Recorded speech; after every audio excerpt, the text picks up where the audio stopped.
और आगे बात राजा हत्याकांड की, जिसके आरोपी सोनम ने बड़ा खुलासा किया। हत्या के बाद नेपाल भागने की तैयारी थी, ये बात उन्होंने कही है। साथ ही बताया कि सोनम ने सिलीगुड़ी और काकरभिट्टा चूना का रूट चुना था। तो बता दें कि कई दिन इंटरनेट पर सर्च रूट किए और उसके बाद तय किया कि सिलीगुड़ी जाना है। मौसेरे भाई के खातों का इस्तेमाल कर रही थी सोनम इस दौरान, और यूपीआई राज से 15 लाख से अधिक ट्रांजैक्शन किए।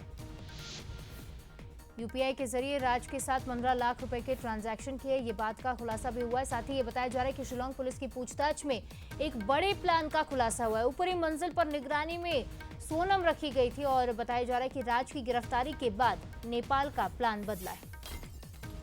तो सोनम रघुवंशी और राज कुशवाहा ने मिलकर राजा हत्याकांड को अंजाम दिया। उसके बाद से लगातार कई बड़े खुलासे हो रहे हैं। पहले ये खुलासा होता है कि सोनम रघुवंशी कुछ दिन इंदौर में ही थी। उसके बाद ये भी पता चलता है कि राज के घर में उसने पहले पनाह ली थी, जिसके बाद ये बताया जा रहा था कि नेपाल भागने की फिराक में थी, लेकिन सिलीगुड़ी का रूट चुना और हत्या के बाद नेपाल भागने की तैयारी थी, जिसके पहले ही गाजीपुर से सोनम को पकड़ लिया गया और उसके साथियों को भी गिरफ्तार कर लिया गया। राज की गिरफ्तारी के बाद नेपाल का प्लान बदला सोनम ने, लेकिन गाजीपुर से ही पकड़ी गई। इस खबर पर ज्यादा जानकारी लेंगे पीयूष पारे हमारे साथ फोन लाइन पर जुड़ रहे हैं।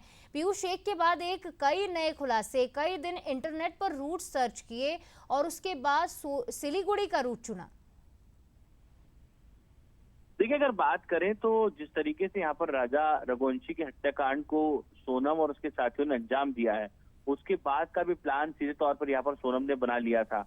वो खुद को ये साबित करना चाहती थी कि वो लापता है, लंबे समय तक अंडरग्राउंड रहना चाहती थी और इसीलिए उसने नेपाल जाने तक का प्लान भी बना लिया था और इसीलिए वो सिलीगुड़ी काकरभिट्टा के रास्ते नेपाल भागने की तैयारी कर रही थी।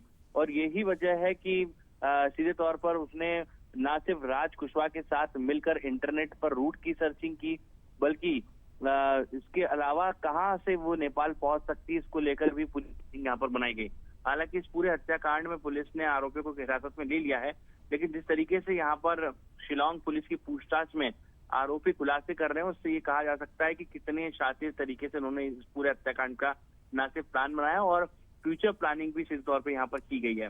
फिलहाल पूछताछ में और भी बड़े खुलासे होने की संभावना है। निश्चित तौर पर यानी ये पीयूष कहा जाए कि सोनम ने हत्या के लिए जितने भी प्लान्स बनाए थे, उसमें से खुद को बचाने के लिए भी उसने कई प्लान्स बनाए रखे थे। फिलहाल पीयूष, तमाम जानकारी के लिए आपका शुक्रिया।